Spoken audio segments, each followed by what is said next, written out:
पे भी focus shift कर रहा हूं मार्केट बिग वॉइसेस से आज के कॉर्पोरेट स्कैन की तरफ और life insurance corporation of India. अभी इंश्योरेंस की चर्चा हो रही थी, एलआईसी की चर्चा हो रही थी और एलआईसी के एमडी राजकुमार सर आपको आपकी स्क्रीन पे नजर आएंगे। Raj sir, thank you so much सुबह सुबह वक्त निकालने के लिए, अपने नंबर्स और आगे के आउटलुक पे बातचीत करने के लिए। राज सर, नंबर्स अच्छे थे और वो स्टॉक दिखा भी रहा है, अच्छे मूव्स आज भी कंटिन्यू होते हुए। तो मैं थोड़ा डेविल्स एडवोकेट, जो कंसर्न्स थे उससे शुरुआत करता हूं। पहला कंसर्न था राज सर, वो वैल्यू। अच्छा, इंश्योरेंस हम रिटेल के लिए थोड़ा सा जार्गन वाला थोड़ा डर लगता है, तो जितना आसान शब्दों में जाए उतना इजी रहेगा सर हम लोग के लिए। एक तो value of new business margin, वो 150 basis points Q on Q गिरा। तो इसका आसान शब्दों में मतलब क्या ये हुआ कि नया धंधा आ रहा है, that is coming at a cost, आपको मार्जिन गंवाने पड़ रहे हैं उस नए धंधे के लिए, या फिर प्रोडक्ट मिक्स बदल रहा है उसका इंपैक्ट है largely? Thank you very much अब समय देने के लिए। ये जो बीएनबी मार्जिन है, इसको दो तरीके से हमें बेसिकली देखना चाहिए। एक तो बीएनबी मार्जिन है और एक टोटल अमाउंट जो है, वो दोनों चीजें ही महत्वपूर्ण होती हैं। बीएनबी मार्जिन जो है वो मार्च में 15.1 से गिरकर 13.6 हुआ है। ये सिर्फ प्रोडक्ट मिक्स की वजह से हुआ है। इस तिमाही के अंदर हमें फंडेड स्कीम, जो pension and group scheme segment है, उसमें से काफी प्रीमियम आया। उसकी वजह से उसमें ट्रेडिशनल मार्जिन जो है वो कम रहते हैं, उसने इसको इम्पैक्ट किया है। लेकिन अगर हम टोटल वीएनबी की बात करें तो 1397 करोड़ रहा है और लास्ट ईयर जब हमने फंड को बाइफरकेट किया था सितंबर में, तो वो 1583 करोड़ था। तो इस हिसाब से जो 6 महीने का पिछले साल का बीएनबी था, उसका 88% यानी कि 88% पहली क्वार्टर में हुआ है। तो दोनों ही फैक्टर बड़े महत्वपूर्ण है।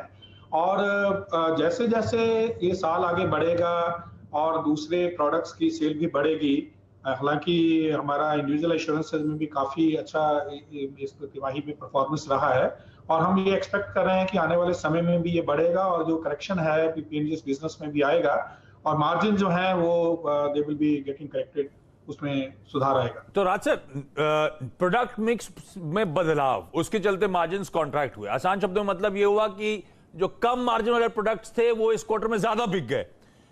तो फिर आपने कॉन्फ्रेंस कॉल में कहा है, अभी आपके मार्जिन आ गए value of new business margin 13.6 पे। कॉन्फ्रेंस कॉल में कहा गया कि 5 साल का होराइजन है, value of new business margin को ले जाना 20 से 25% पे।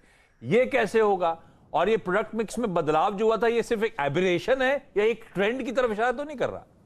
नहीं, ये ट्रेंड की तरफ इशारा नहीं कर रहा। आपका जो पहला प्रश्न था कि ये हमने पिछले साल जब रोड शोज किए थे या और भी हमारी इंटरव्यूज हुई थी, हमने सबने ये कहा था कि हम एक 4 से 5 साल का होराइजन लेकर चल रहे हैं और इंडस्ट्री लेवल के ऊपर हम बीएनबी मार्जिन को लेकर आएंगे।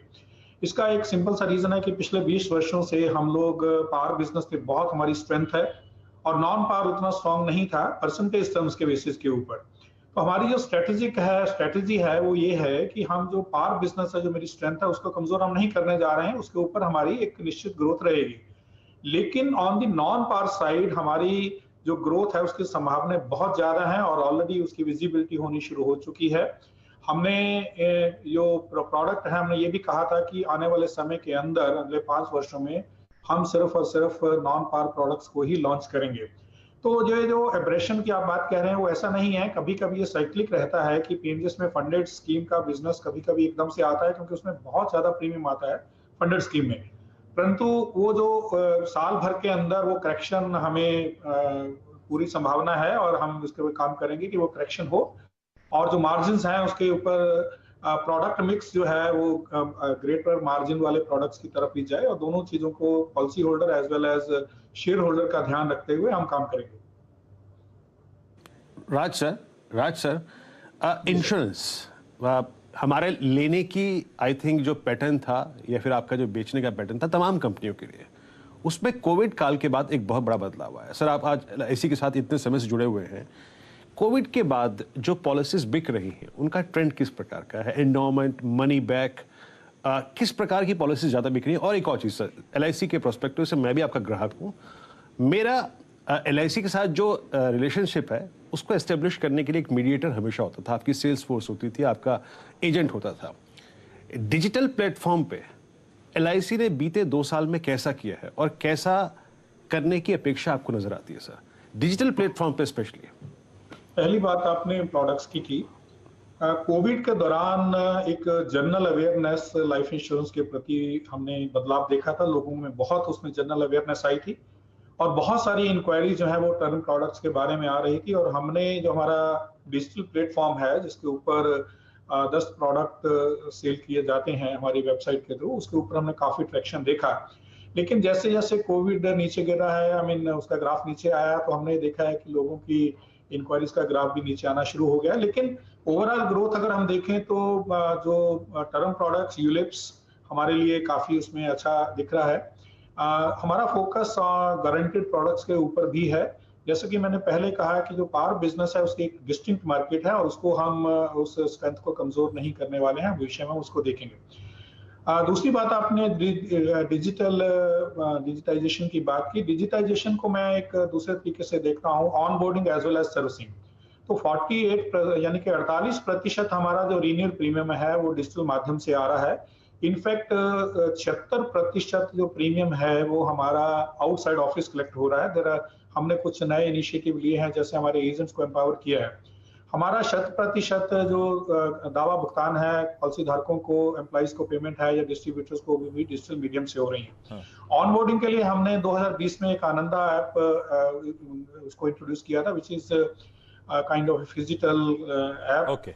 और उसका हमने देखा है कि इस साल में पर्टिकुलरली 2023 फाइनेंशियल ईयर में बहुत अच्छा ट्रैक्शन हो रहा है और उसको लेकर हमारी जो फील्ड फोर्स है, हमारे एजेंट्स हैं, उसको बहुत तेजी से अपना रहे हैं। हमारा जो कस्टमर कॉन्टैक्ट है, इंडिया एक ऐसा कंट्री है, यहाँ पर एक इंटरमीडिएट की जरूरत, आवश्यकता हमें हर बार पड़ेगी।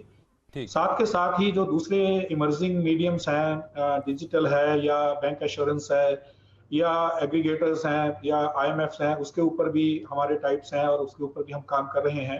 और हम उसके ऊपर भी, उसमें भी देख रहे हैं कि बहुत अच्छा जो ग्रोथ हमें मिल रहा है और ये भविष्य में भी चलता रहेगा। हम एजेंट, जो हमारा टाइड एजेंट है, उसको भी हम कभी कमजोर नहीं करेंगे, उसके ऊपर भी हम एडिशन फ्यूचर में भी करते रहेंगे। तो दोनों के बीच में एक बैलेंस लेकर ओल्ड एज न्यू एज के साथ एलआईसी आगे मूव करता हूं। Raj sir, thank you so much वक्त निकालने के लिए। स्टॉक आपकी स्क्रीन पर आएगा आज भी। राज सर की कमेंट्री के बीच अच्छी मजबूती के साथ ही स्टॉक कामकाज करता हूं। ये देखिए आपकी स्क्रीन, आप 700 के ऊपर के लेवल्स पर एलआईसी वापस ट्रेड कर रहा है। अब